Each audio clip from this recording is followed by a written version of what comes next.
الحمد للہ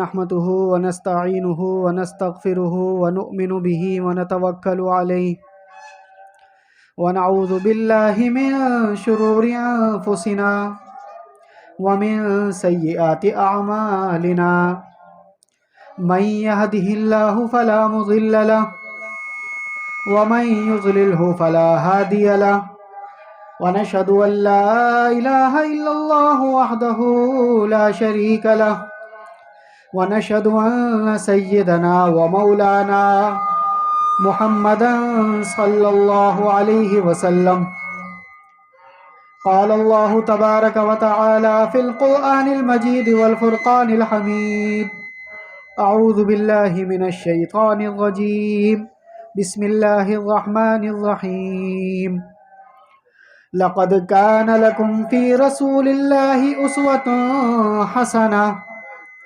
وقال تعالى في موضع آخر قد جاءكم من الله نور وكتاب مبين وقال تعالى في موضع آخر قل إن كنتم تحبون الله فاتبعوني يحببكم الله ويغفر لكم ذنوبكم والله غفور رحيم صدق الله العظيم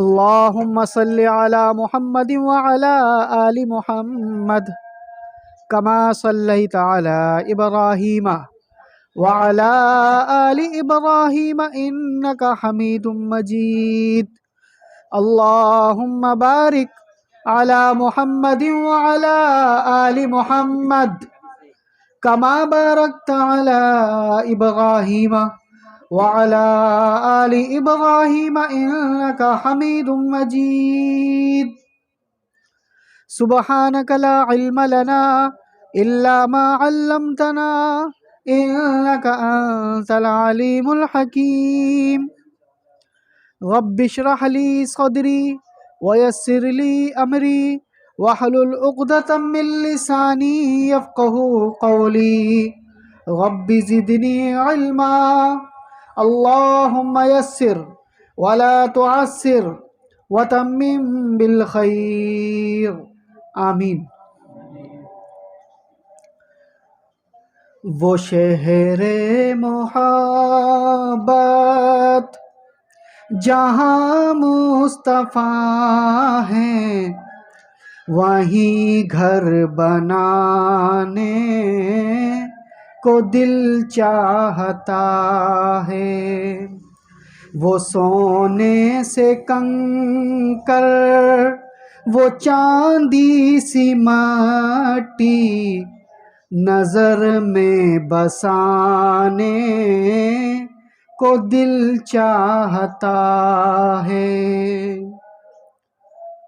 جہاد محبت کی آواز گونجی کہاں حنظلہ نے یہ دلہن سے اپنی، جہاد محبت کی آواز گونجی کہاں حنظلہ نے یہ دلہن سے اپنی، اجازت اگر دو تو جام شہادت لبوں سے لگانے کو دل چاہتا ہے، اجازت اگر دو تو جام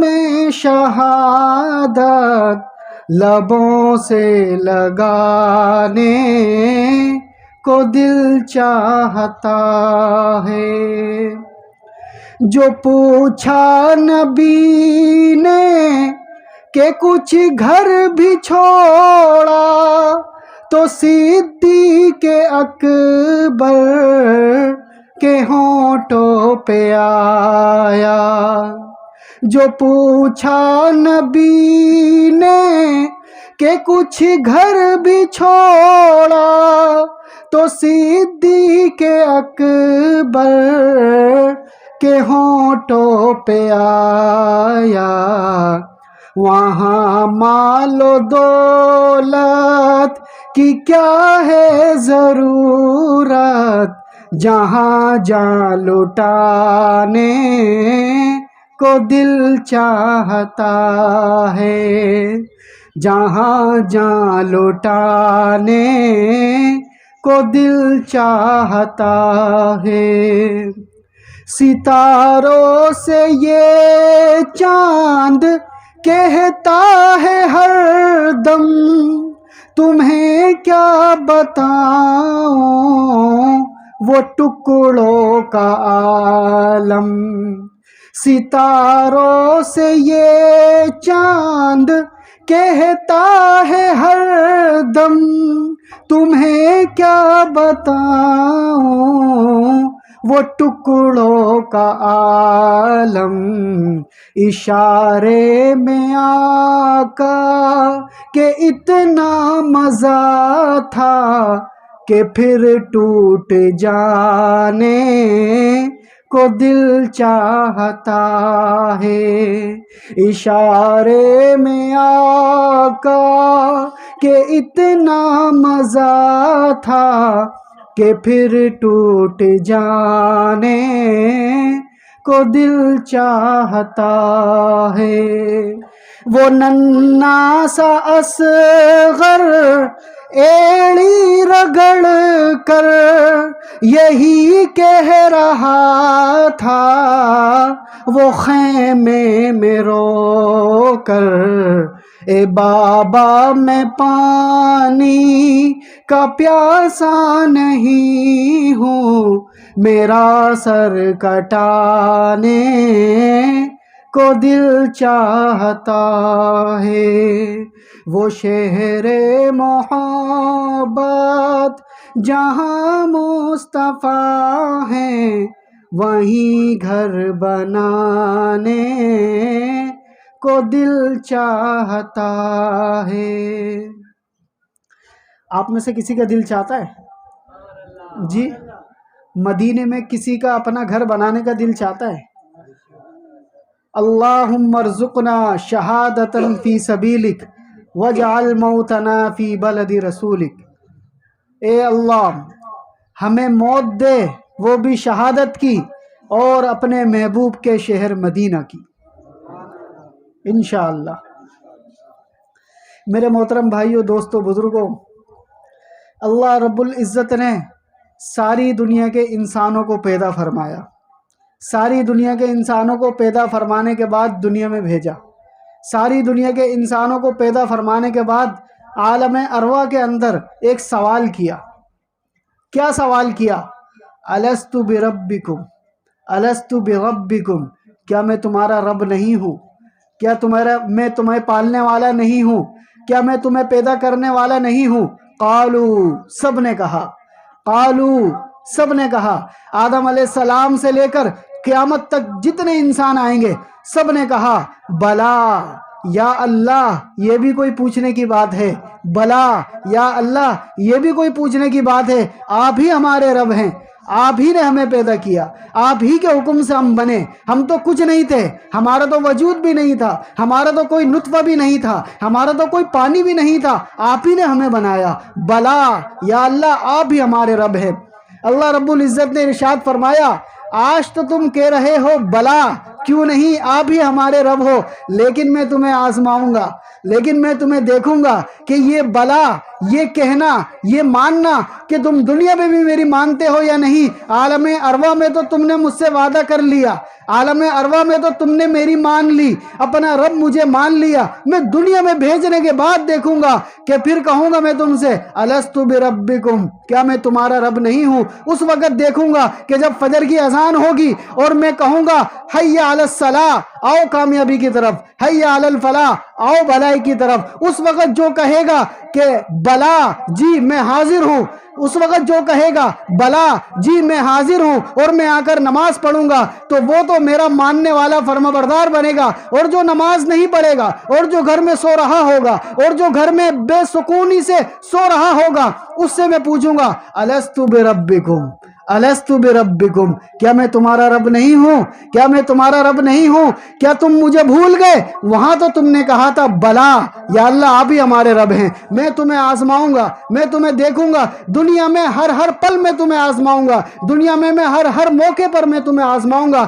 نمازوں کا حکم ہوا میں دیکھوں گا، قرآن کون پڑھتا ہے میں دیکھوں گا، ذکر و اذکار کون کرتا ہے میں دیکھوں گا، اپنی زندگی کو حضور اکرم صلی اللہ علیہ وسلم والی زندگی کے مطابق کون گزارتا ہے میں دیکھوں گا، اور اس وقت میں پوچھوں گا الستُ بربکم الستُ بربکم، کیا میں تمہارا رب نہیں ہوں؟ کہ جو کہے گا بلا یا اللہ آپ ہی ہمارے رب ہیں وہ تو ہمیشہ کے لیے کامیاب ہو جائے گا، اور جو کہے گا لا اور جو کہے گا لا، یہ لا سب سے پہلے کس نے کہا؟ یہ لا سب سے پہلے شیطان نے کہا، کہ جب اللہ رب العزت نے شیطان کو تمام فرشتوں کو یہ کہا کہ آدم کو سجدہ کرو، تمام فرشتوں نے سجدہ کیا اور شیطان نے کہا لا، شیطان نے کہا لا میں سجدہ نہیں کر رہا، میں تو آگ سے بنا ہوں، یہ تو مٹی سے بنا ہے، آگ مٹی سے بہتر ہوتی ہے، آگ مٹی سے افضل ہوتی ہے، میں اس کو سجدہ نہیں کر رہا، لا میں اس کو سجدہ نہیں کر رہا، لا۔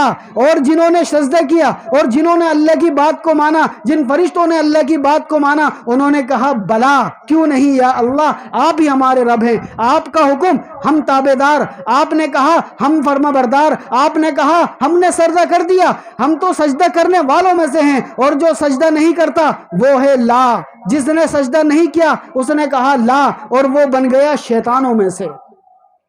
تو بلا اور لا، بلا عربی میں کہتے ہیں کیوں نہیں، اردو میں ہم کسی سے پوچھیں کیا میں آپ کا بھائی نہیں، وہ کہے گا کیوں نہیں، یہ بھی کوئی پوچھنے کی بات ہے۔ کیا میں آپ کا والد نہیں، کیوں نہیں، یہ بھی کوئی پوچھنے کی بات ہے۔ کیا میں آپ کا بیٹا نہیں، کیوں نہیں، یہ بھی کوئی پوچھنے کی بات ہے۔ آپ ہی ہیں، آپ ہی ہمارے والد ہیں، آپ ہی ہمارے بیٹے ہیں، آپ ہی ہمارے بھائی ہیں، یہ تو کوئی پوچھنے کی بات نہیں ہے۔ تو عربی میں بلا کس کو بولتے ہیں، یہ بھی کوئی پوچھنے کی بات ہے۔ قالو، تمام انسانوں نے کہا بلا بلا یا اللہ آپ ہی ہمارے رب ہیں، یہ تو کوئی پوچھنے کی بات ہی نہیں ہے۔ لیکن دنیا میں آنے کے بعد، لیکن دنیا میں پہنچنے کے بعد وہ شیطان کے وسوسوں میں آ گئے، وہ شیطان کی چالوں میں آ گئے اور اپنے اللہ کو بھول گئے اور اس شیطان کی طرح لا کرنے لگ گئے۔ جب اللہ نے کہا کہ اللہ کی فرما برداری کرو، وہ شیطان نے وہاں کہا تھا لا، یہ انسان یہ یہاں کہہ رہا ہے لا۔ اللہ بلا رہا ہے آؤ نماز کی طرف، انسان اپنے عمل سے، مسلمان اپنے عمل سے بتا رہا ہے لا۔ اللہ فرما رہے ہیں قرآن پڑھو، مسلمان اپنے عمل سے بتا رہا ہے لا۔ اللہ فرما رہے ہیں ذکر و اذکار کرو، مسلمان اپنے عمل سے بتا رہا ہے لا۔ اللہ پاک حکم فرما رہے ہیں حلال کھاؤ، حرام کھا کر اللہ کی نافرمانی کر کے بتا رہا ہے لا۔ تو یہ لا شیطان کا ہے، یہ لا سب سے پہلے شیطان نے کہا۔ جو آج بھی اس لا پر عمل کرے گا وہ شیطان کے ساتھ اپنا ٹھکانہ جہنم میں بنائے گا۔ تو میرے محترم دوستو بزرگوں، اللہ رب العزت نے ہم انسانوں پر، ہم مسلمانوں پر ایک احسان فرمایا کہ حضور اکرم صلی اللہ علیہ وسلم کو اس دنیا میں بھیج دیا۔ آج سے 1450 سال پہلے کہ جب انسان اللہ کو دوبارہ بھول گئے تھے، 1,23,000 انبیاء علیہ السلام آ کر جا چکے تھے، 1,24,000 نبیوں میں سے جو آخری نبی کا نمبر آیا وہ میرے اور آپ کے حضور اکرم صلی اللہ علیہ وسلم کا تھا۔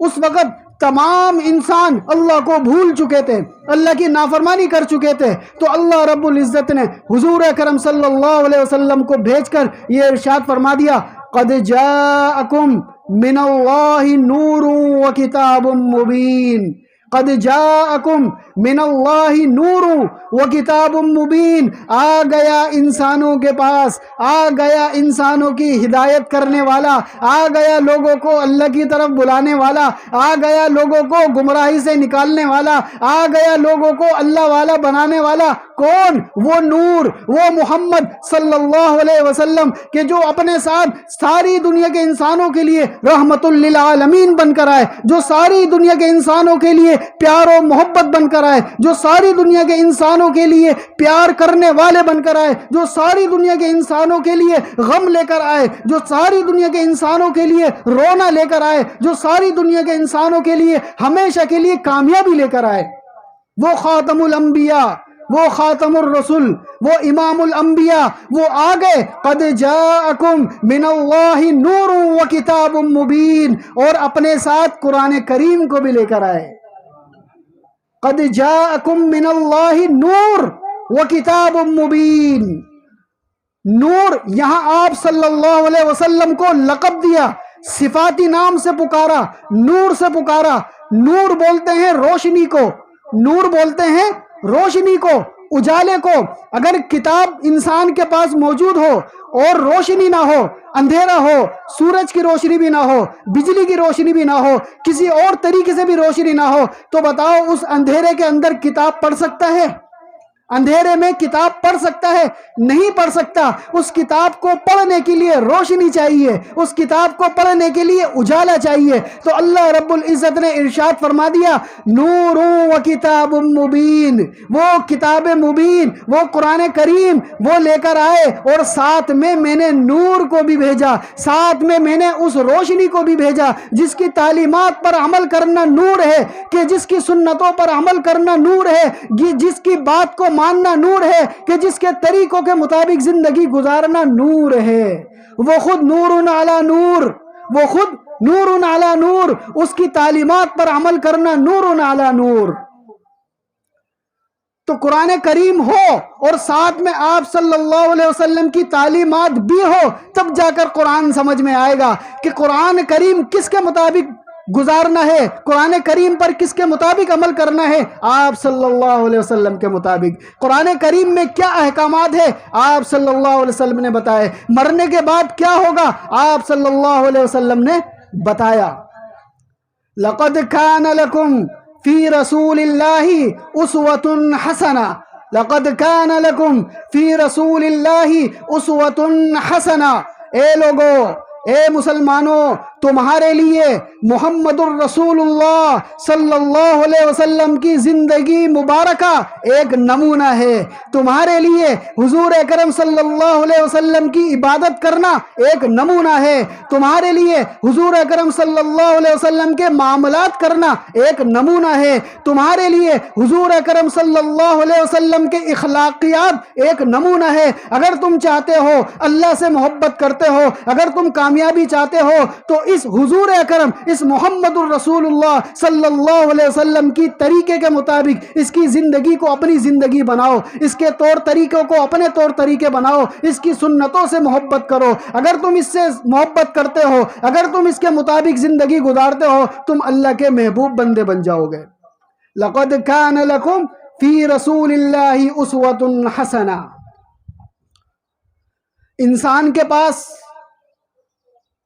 کتاب ہو، علم ہو، لیکن ساتھ میں استاد نہ ہو، تو بتاؤ وہ کامیاب ہو سکتا ہے؟ دنیا میں ایک ڈاکٹر کتابیں پڑھتا ہے، ہنر سیکھتا ہے، لیکن بغیر استاد کے وہ ڈاکٹر بن نہیں سکتا۔ اس کو پہلے ہوم سروس کرنی پڑتی ہے، اس کو پہلے کسی ایسے ہاسپٹل میں جانا پڑتا ہے کہ جہاں پر دیگر استاد موجود ہوں جو اس کو پریکٹیکل کر کے بتائیں، جو اس کو پریکٹیکل کر کے بتائیں۔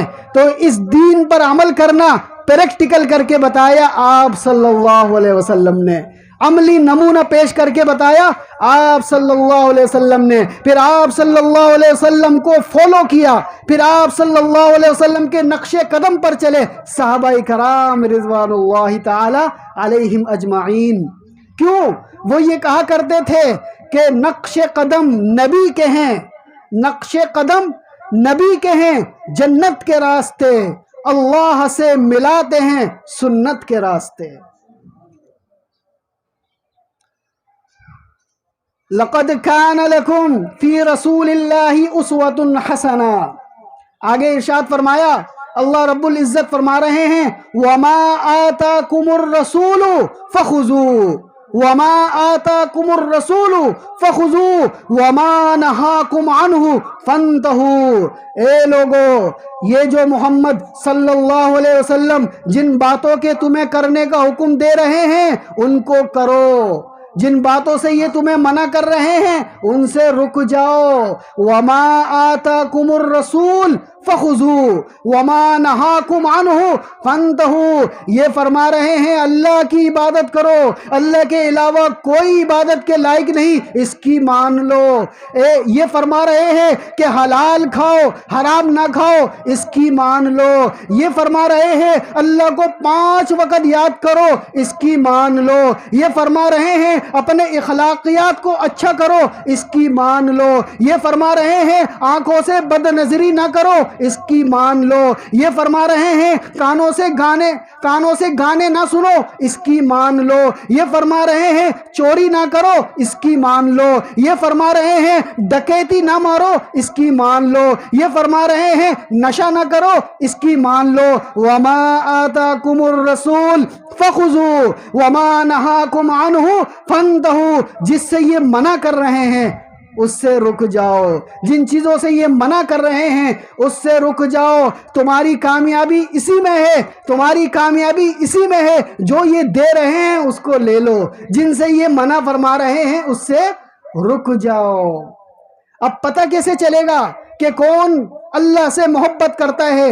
ہم سارے ہی اللہ سے محبت کرنے کا دعویٰ کرتے ہیں، ہم سب بولتے ہیں کہ ہم اللہ سے محبت کرتے ہیں، ہم اللہ سے محبت کرتے ہیں۔ اللہ رب العزت نے قرآن کریم کے اندر ایک اصول بتا دیا، جو شخص جو مسلمان اس اصول کے مطابق ہوگا وہ اللہ سے محبت کرنے والا ہوگا، اور جو اس اصول کے مطابق نہیں ہوگا وہ صرف زبانی دعویٰ کرنے والا ہوگا۔ وہ اصول کیا ہے؟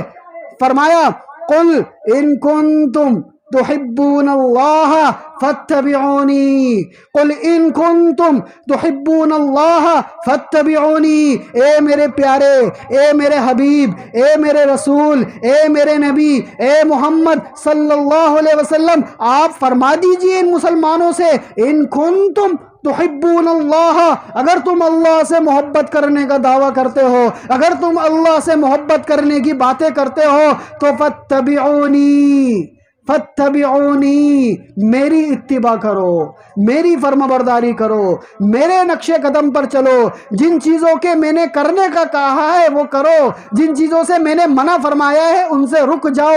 جب تم یہ کرو گے، جب تم میری فرما برداری کرو گے، جب تم میری تابع داری کرو گے تو اللہ رب العزت تم سے محبت کرے گا۔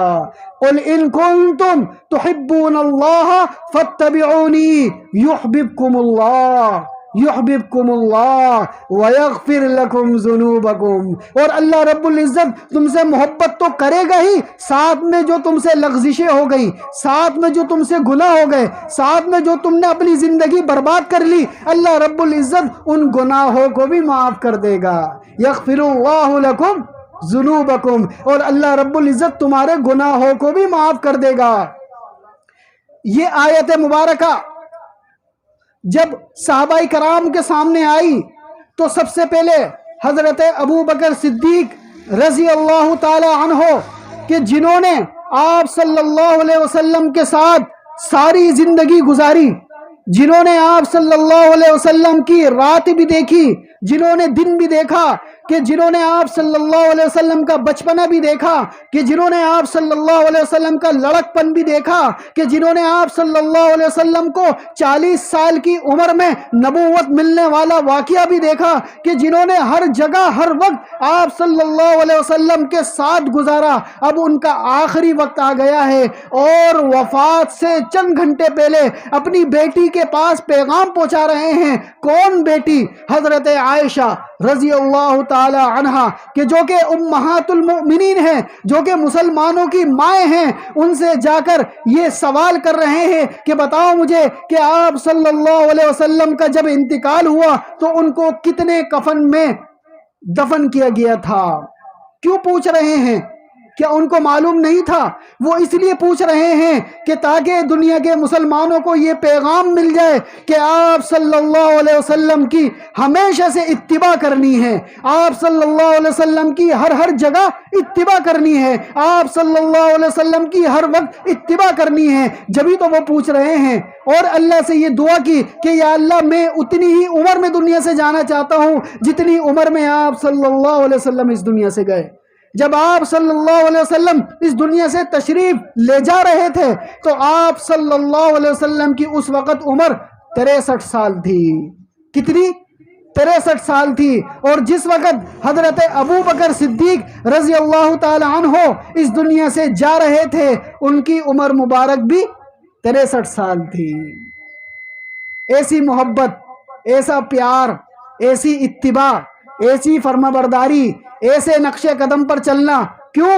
وہ بھی یہی کہا کرتے تھے کہ نقش قدم نبی کے ہیں جنت کے راستے، اللہ سے ملاتے ہیں سنت کے راستے۔ اسی طرح حضرت عمر فاروق رضی اللہ تعالی عنہ حجر اسود کے سامنے کھڑے ہیں۔ وہ حجر اسود کہ جو جنت سے آیا ہوا ایک پتھر ہے، جنت سے آیا ہوا ایک پتھر ہے کہ جس کو جب حج کرنے جاتے ہیں، جب عمرہ کرنے جاتے ہیں تو اس کو بوسہ دیتے ہیں، اس کو چومتے ہیں، اس کے سامنے استعلام کرتے ہیں۔ کیوں؟ یہ آپ صلی اللہ علیہ وسلم کی سنت ہے۔ عمرے کا ایک ادائیگی کا ایک طریقہ ہے کہ جب تک اس کو استعلام نہیں کرو گے، جب تک اس کو چھوؤ گے نہیں، جب تک اس کو بوسہ نہیں دو گے، تمہارا عمرہ پورا نہیں ہوگا، تمہارا حج پورا نہیں ہوگا۔ کیوں؟ یہ آپ صلی اللہ علیہ وسلم کی سنت ہے۔ تو ایک مرتبہ حضرت عمر فاروق رضی اللہ تعالی عنہ اس حجر اسود کے سامنے کھڑے ہوئے ہیں اور ارشاد فرما رہے ہیں، اے حجر اسود، اے جنت سے آئے ہوئے پتھر، میں تجھے اس وجہ سے چوم رہا ہوں، میں تجھے اس وجہ سے بوسہ دے رہا ہوں کہ تجھے میرے آقا، میرے حبیب، میرے محمد صلی اللہ علیہ وسلم نے چوما تھا، تجھے میرے حبیب نے بوسہ دیا تھا۔ ان کی سنت کی اتباع کرتے ہوئے، ان کی سنت کی پیروی کرتے ہوئے میں تجھے چوم رہا ہوں، اس کے علاوہ تیرے اندر کوئی خوبی نہیں، تو ایک پتھر ہے۔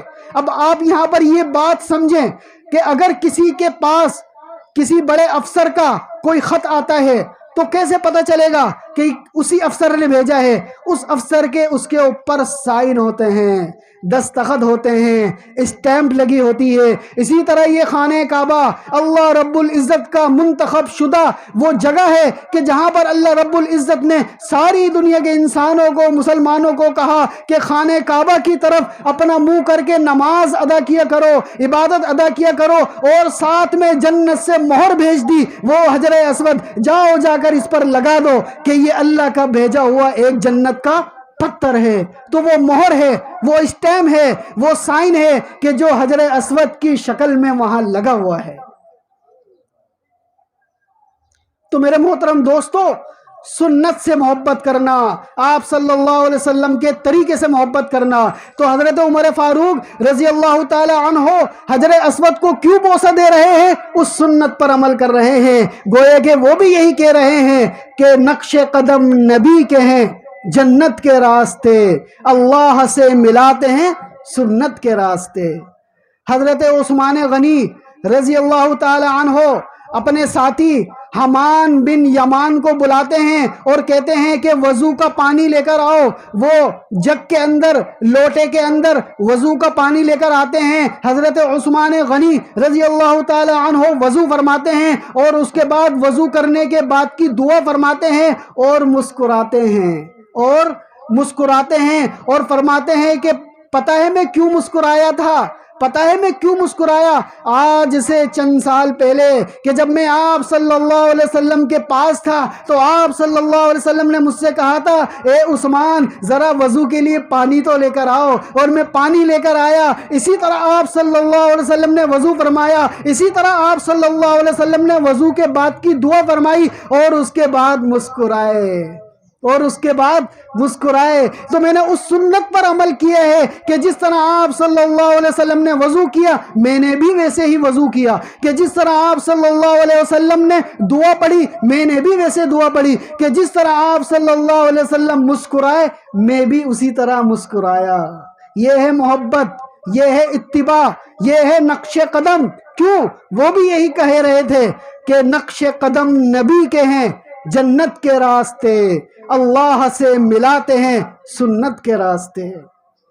حضرت علی رضی اللہ تعالی عنہ ایک مرتبہ اپنے ساتھیوں سے کہنے لگے کہ جب موزے کے اوپر گندگی لگ جائے تو مسح کرنے کا یہ طریقہ ہے کہ اپنے ہاتھ کو تھوڑا سا مٹی پر رکھو اور اس کے بعد اوپر سے یوں کرو، یہ مسح ہو گیا، اس کے اوپر سے یوں کرو، مسح ہو گیا۔ اب بات سمجھ میں نہیں آتی، اگر اسلام سمجھداری سے سمجھ میں آتا تو گندگی تو نیچے لگی ہے اوپر نہیں لگی، ہونا تو یہ چاہیے گندگی کو صاف کیا جائے، لیکن اوپر سے مسح ہو رہا ہے کیونکہ اسلام آپ صلی اللہ علیہ وسلم نے ہمیں اسی طرح مسح سکھایا تھا، تو ہم بھی اسی طرح مسح کرتے ہیں۔ تو آپ صلی اللہ علیہ وسلم کی سنتوں پر عمل کرنا، سمجھ میں آئے تب بھی کرنا، نہ سمجھ میں آئے تب بھی کرنا، یہ ہے وہ نبی جس کے نقش قدم پر چل کر جنت ملے گی۔ تو حضرت علی رضی اللہ تعالی عنہ بھی گویا کہ یہی فرما رہے ہیں کہ نقش قدم نبی کے ہیں، جنت کے راستے، اور اللہ سے ملاتے ہیں سنت کے راستے۔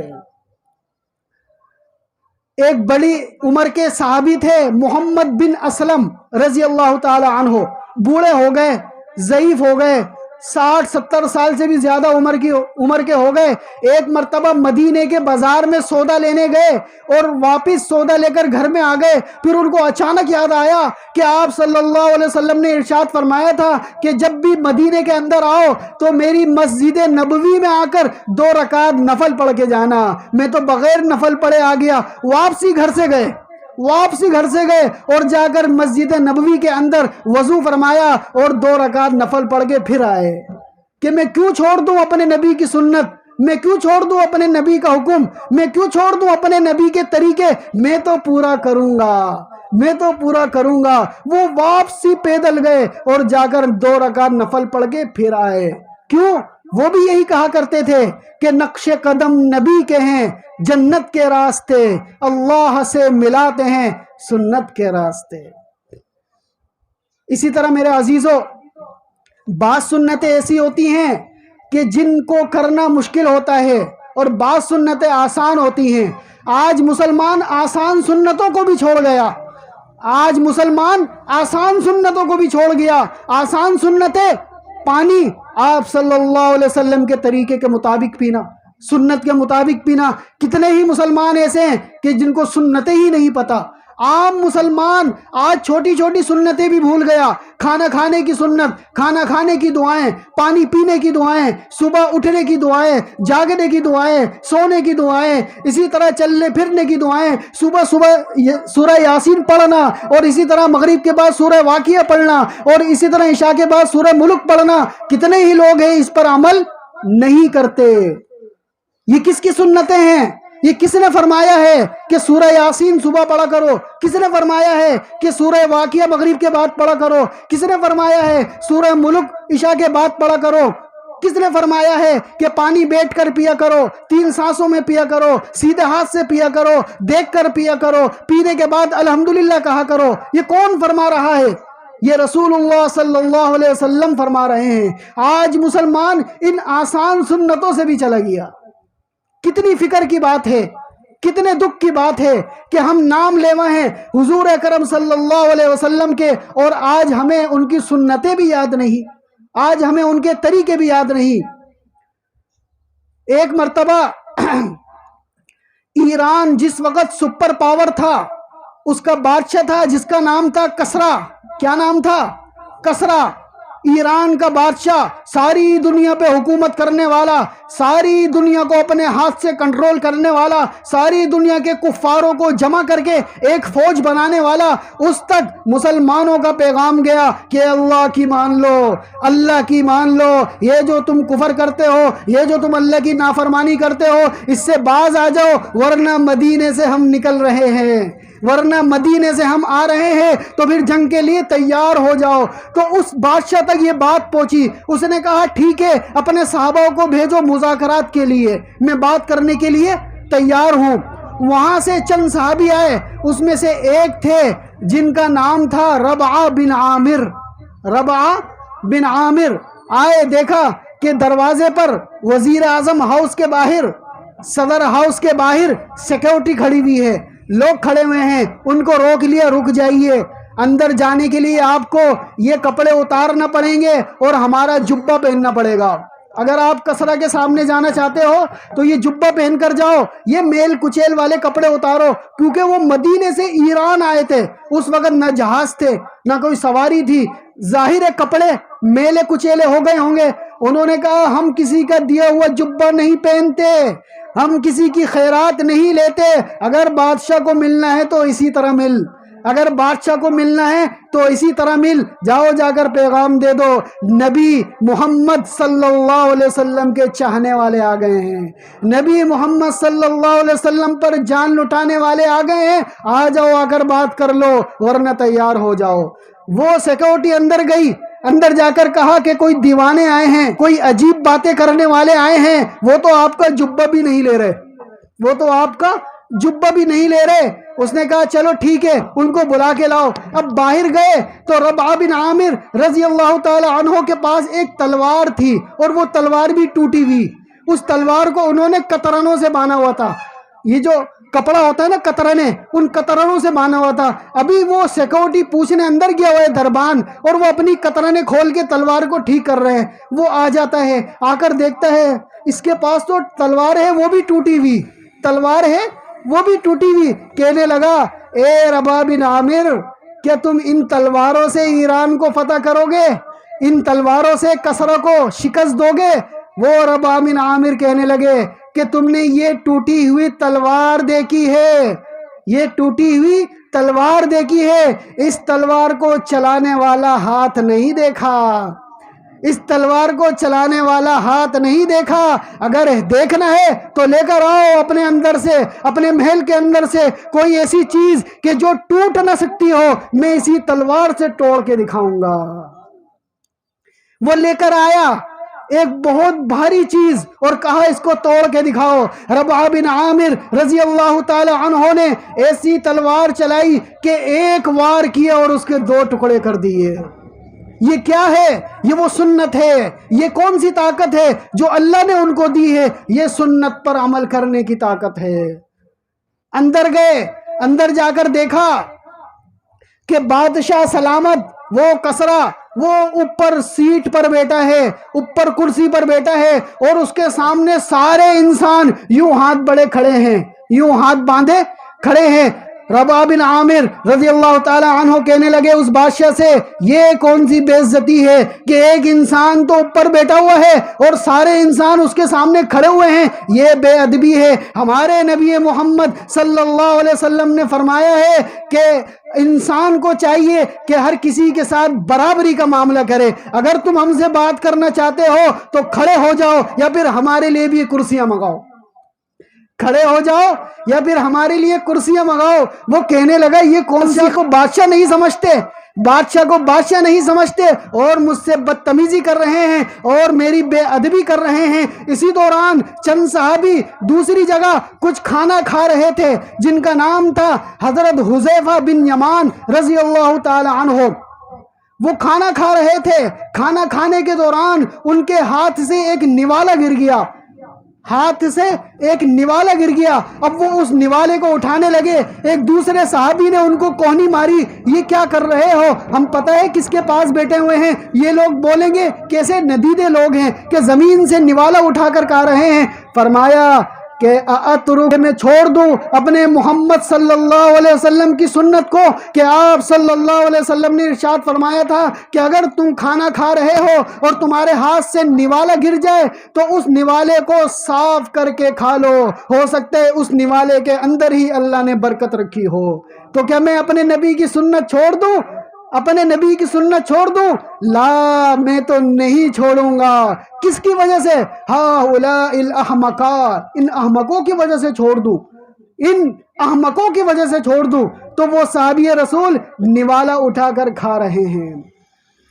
یہ کیسی محبت ہے، یہ کیسے چاہنے والے ہیں کہ جنہوں نے دکھا دیا کہ وہ ایران، وہ کسرا، کہ جنہوں نے فتح کر لیا، جنہوں نے فتح کر لیا۔ اب اس بادشاہ نے کہا کہ انہوں نے میری گستاخی کی ہے، اور کہنے لگے ٹھیک ہے ہم آپ سے بات نہیں کرتے۔ اپنے دربان کو کہا کہ مٹی لے کر آؤ اور مٹی کا ٹوکرا ان کو واپسی کر کے بھیج دو۔ حضرت ربعہ بن عامر رضی اللہ تعالیٰ عنہ کے پاس جب وہ مٹی کا ٹوکرا لائے تو کہنے لگے، کیا کہنے لگے؟ اے کسرا، اے کسرا، تو نے تو ایران کی مٹی مجھے دے دی، ایران کی مٹی میرے پاس آ گئی، اب تو اپنے تخت کا خیال کر، اب تو اپنی بادشاہت کو بچانے کا خیال کر۔ میں یہ مٹی لے کر جا رہا ہوں اور ان قریب یہ مٹی دوبارہ مجھے ملے گی۔ ابھی وہ یہ کہہ کر نکلے اور اس انداز سے کہا کہ وہ دلی دل میں اس کے جو لوگ تھے وہ اس کو بدشگونی سمجھنے لگ گئے اور کہنے لگے بادشاہ سلامت، آپ سے غلطی ہو گئی، آپ نے مٹی دے دی، اب تو گئے ہم، اب تو ہمارا ملک گیا۔ اور اس کو نفسیاتی کر دیا۔ اس نے کہا جاؤ ان کو پکڑ کے لاؤ کہ مٹی واپس لو۔ اب جب ان کے پیچھے گئے تو وہ تو نکل چکے تھے۔ چند دنوں کے بعد، چند مہینوں کے بعد، کہ کس طریقے سے اس کسرا کو انہوں نے، ان صحابہ کرام نے شکست دی اور ایران کا ملک جو ہے وہ مسلمانوں کا ملک بن گیا، اور آج تک وہ مسلمانوں کا ملک ہے۔ تو میرے عزیزوں، یہ سنتوں پر عمل کرنا، ان سنتوں کے مطابق زندگی گزارنا، یہ معمولی عمل نہیں ہے، یہ وہ عمل ہے کہ جو اس دور کے اندر جو دجالی فتنہ ہے، جو دجالی ٹیکنالوجی ہے، اس کا مقابلہ اسی سنت سے ہوگا۔ آپ صلی اللہ علیہ وسلم نے اس دور میں 1450 سال پہلے دعا مانگی کہ یا اللہ دجال کے فتنوں سے میری اور میری امت کی حفاظت فرما۔ یہ دجال کیا ہے؟ ٹائم دیکھیے گا، یہ دجال کیا ہے؟ آج آپ کو مختصر بتا دیتا ہوں جی، آج مختصر سن لو، پھر پتہ نہیں ملاقات ہو یا نہ ہو۔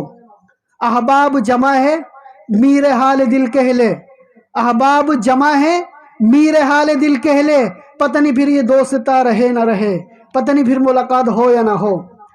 تو یہ دجال کیا ہے؟ اس کی مثال آپ ایسے سمجھو کہ شیطان چونکہ انسان کا دشمن ہے، شیطان انسان کا دشمن ہے، وہ ہر طریقے سے کوشش کر رہا ہے کہ کسی طریقے سے اس انسان کو بھٹکا کر اپنے ساتھ جہنم میں لے جاؤں، بھٹکا کر، ورغلا کر، دھوکہ دے کر اپنے ساتھ جہنم میں لے جاؤں۔ اس کا آخری حربہ، اس کی آخری کوشش وہ دجال کی صورت میں ہوگی، وہ دجال کی صورت میں ہوگی۔ اس میں وہ ساری کوششیں لگا لے گا، وہ سارے اختیارات لگا لے گا اور چاہے گا کہ زیادہ سے زیادہ میرے ساتھ انسان جہنم میں چلے جائیں۔ موم بتی دیکھی ہے آپ لوگوں نے؟ موم بتی جب بجھنے لگتی ہے، موم بتی جب ختم ہونے لگتی ہے تو زیادہ تیزی سے پھڑکنے لگ جاتی ہے، جلدی جلدی پھڑکنے لگ جاتی ہے۔ یہ اس چیز کی علامت ہوتی ہے کہ اب موم بتی ختم ہونے والی ہے، کہ اب موم بتی ختم ہونے والی ہے۔ تو وہ دجال جس وقت آئے گا یہ دنیا ختم ہونے والی ہوگی، یہ دنیا کا اینڈ چل رہا ہوگا، دی اینڈ ہو رہا ہوگا۔ آدم علیہ السلام سے لے کر آپ صلی اللہ علیہ وسلم تک نبیوں کا آخری ختم ہو گیا، نبیوں کا آنا ختم ہو گیا۔ اسی طرح قیامت کی صبح انسانوں کا آنا بھی ختم ہو جائے گا۔ اس وقت یہ دجال اپنی کوشش کرے گا۔ کیسے کوشش کرے گا؟ دجال کیا ہے؟ دجال کون ہے؟ مختصر سمجھ لیں۔ دجال انسان کو 3 طریقوں سے بھٹکائے گا، 3 طریقوں سے ورغلائے گا۔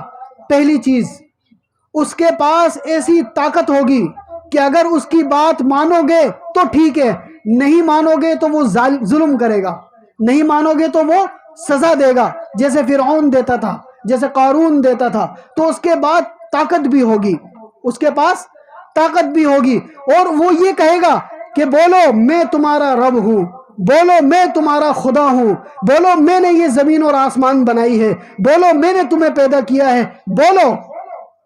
جو انسان اس وقت آپ صلی اللہ علیہ وسلم کی سنت کے مطابق چلتا ہوگا وہ تو کہہ دے گا لا، وہ تو کہہ دے گا لا، تو رب نہیں ہے، تو خدا نہیں ہے، تیرے بارے میں تو ہمارے نبی نے پہلے ہی بتا دیا تھا کہ وہ ایسا ظالم ہوگا، اس کے پاس ایسی طاقت ہوگی تو کمزور ایمان والے اس کی بات مان لیں گے۔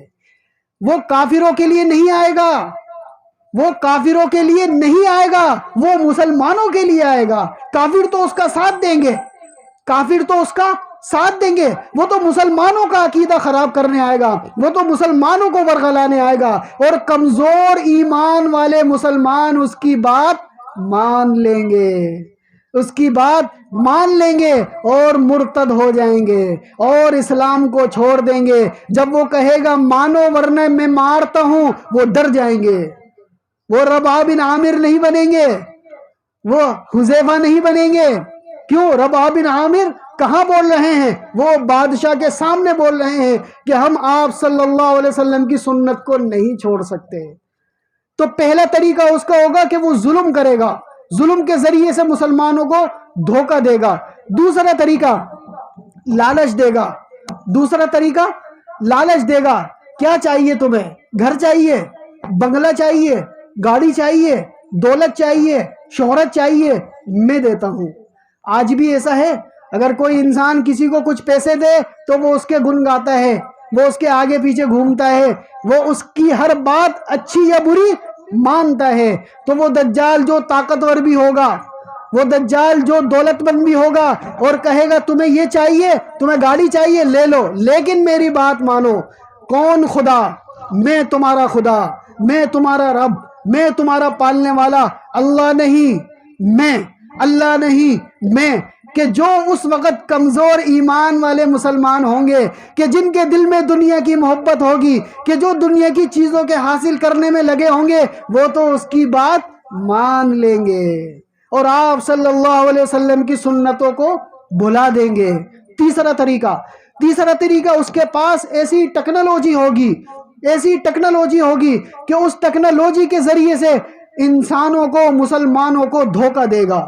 مثال کے طور پر موبائل فون سب نے دیکھا ہے، موبائل فون سب نے دیکھا ہے۔ موبائل فون کے اندر ایک سم لگی ہوتی ہے، اس کے اندر ایک سم لگی ہوتی ہے۔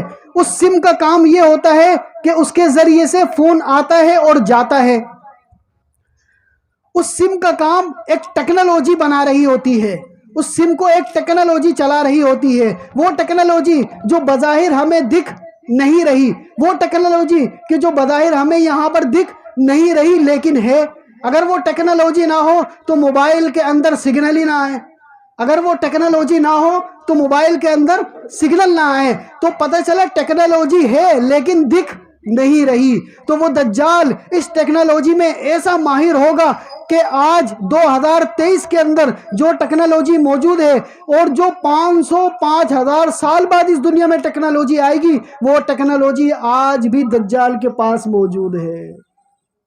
وہ اس ٹیکنالوجی کے ذریعے سے مسلمانوں کو دھوکہ دے گا۔ تم بولتے ہو اللہ بارش برساتا ہے، تم بولتے ہو اللہ بارش برساتا ہے، اگر میں یہ بارش برسا کر دکھا دوں تو مجھے خدا مانو گے؟ وہ ٹیکنالوجی ایسی ہوگی، وہ کہے گا بارش ہو جا، بارش ہونا شروع ہو جائے گی، وہ کہے گا بارش ہو جا، بارش ہونا شروع ہو جائے گی۔ کیوں؟ وہ ٹیکنالوجی استعمال کر رہا ہوگا لیکن وہ ٹیکنالوجی دکھ نہیں رہی ہوگی، جس کو مصنوعی بارش بولتے ہیں۔ تو میرے دوستو، اس دجال کا مقابلہ میں نے کرنا ہے، میرے بعد والے بچوں نے کرنا ہے، ان کے بعد والے بچوں نے کرنا ہے، کسی نے تو کرنا ہے، کسی نے تو کرنا ہے۔ ہماری اولادوں میں سے کوئی تو اس کا سامنا کرے گا۔ قیامت تک ہم سے جو اولادیں پیدا ہوں گی ان میں سے کوئی اولاد تو دجال کو دیکھے گی نا۔ اس کا مقابلہ اگر کرنا ہے تو آج سنتوں پر عمل کر لو، آج سے آپ صلی اللہ علیہ وسلم کی چھوٹی بڑی ساری سنتوں کو اپنی زندگی میں لے کر آ جاؤ. اگر وہ زندگی میں آئے گی تو ہمیں دیکھ کر ہماری اولادیں بھی اس سنتوں پر عمل کریں گے, ان کی اولادیں بھی ان کو دیکھ کر عمل کریں گی, ان کی اولادیں بھی ان کو دیکھ کر عمل کریں گی, تو اس وقت اس کا مقابلہ ہو جائے گا. ورنہ آج کے دور میں ٹیکنالوجی کے سامنے ہم اپنا سر جھکا دیں گے. جب ہمیں لالچ ملے گا تو ہم اپنے سر کو جھکا دیں گے, اور جب ہمیں جانے کا ڈر ہوگا تو ہم اپنے سر کو جھکا دیں گے. تو اس کی کوشش کریں گے نا, سنتوں پر عمل کریں گے نا. نقش قدم نبی کے ہیں جنت کے راستے, اللہ سے ملاتے ہیں سنت کے راستے. جب انسان سنتوں سے محبت کرتا ہے نا تو اس کے اندر ایک عجیب سی مٹھاس آتی ہے, اس کے اندر ایک عجیب سی مٹھاس آتی ہے. ایک صحابی رسول صلی اللہ علیہ وسلم جنگ احد کے اندر جب دیکھا کہ آپ صلی اللہ علیہ وسلم کو کفار نے گھیر لیا اور ان کے اوپر تیر چلانے لگے, تو وہ صحابی رسول آپ صلی اللہ علیہ وسلم کے سامنے آ کر کھڑے ہو گئے, یوں آ کر کھڑے ہو گئے, اور وہ تیر یوں سامنے سے آ رہے ہیں. پھر دل میں یہ خیال آیا کہ میری پیٹھ آپ صلی اللہ علیہ وسلم کی طرف ہے تو یہ تو گستاخی ہے, یہ تو بے ادبی ہے, اور فوراً اپنے منہ کو موڑ لیا اور آپ صلی اللہ علیہ وسلم کی طرف دیکھنے لگے, اور تیر پیچھے سے کھاتے رہے اور یہاں تک کہ شہید ہو گئے. کیوں؟ الفت میں برابر ہے وفا ہو کہ جفا ہو, الفت میں برابر ہے وفا ہو کہ جفا ہو, ہر چیز میں لذت ہے اگر دل میں مزہ ہو. ان کے دل میں مزہ تھا, اس وجہ سے ان کو تیر کھانے میں بھی مزہ آ رہا تھا. تو میرے عزیزو, آخری بات کر کے ختم کرتے ہیں. آپ صلی اللہ علیہ وسلم کی چند سنتیں کہ جو میں اور آپ پوری کر سکتے ہیں وہ کرنے کی کوشش کریں. پہلی سنت, صبح فجر کی نماز جماعت کے ساتھ پڑھنے کی کوشش کریں. دوسری سنت, فجر کی نماز پڑھنے کے بعد سورہ یاسین پڑھنے کی سنت کو پوری کریں. سورہ یاسین پڑھنے کے بعد اشراق کی نماز پڑھنے کی سنت کو پوری کرنے کی کوشش کریں. اسی طرح ظہر کی نماز, عصر کی نماز, مغرب کی نماز, عشاء کی نماز, یہ پانچوں نمازیں آپ صلی اللہ علیہ وسلم کی سنت ہیں, اللہ کا حکم ہے, اس کو پورا کرنے کی نیت کریں. اور ساتھ میں قرآن کریم کی تلاوت روزانہ کرنے کا معمول بنائیں. یہ کتاب, یہ قرآن کس کے الفاظ ہیں؟ اللہ رب العزت کے الفاظ ہیں. اللہ رب العزت نے جو بات زبان سے ادا کی وہ قرآن کی شکل میں موجود ہے. پڑھیں گے نا, اور کم از کم 100 مرتبہ صبح اور شام حضور اکرم صلی اللہ علیہ وسلم پر درود بھیجنا ہے. صلی اللہ علیہ وسلم, صلی اللہ علیہ وسلم, صلی اللہ علیہ وسلم, صبح اور شام 100 مرتبہ. ٹھیک ہے, 100 مرتبہ درود پڑھنا ہے, نمازوں کو اہتمام کے ساتھ ادا کرنا ہے, اور قرآن کریم کی تلاوت کا معمول بنانا ہے, اور باوضو رہنے کا اہتمام کرنا ہے. اللہ رب العزت جو کچھ کہا گیا سنا گیا اس پر عمل کرنے کی توفیق عطا فرمائے. وآخر دعوانا الحمدللہ رب العالمین.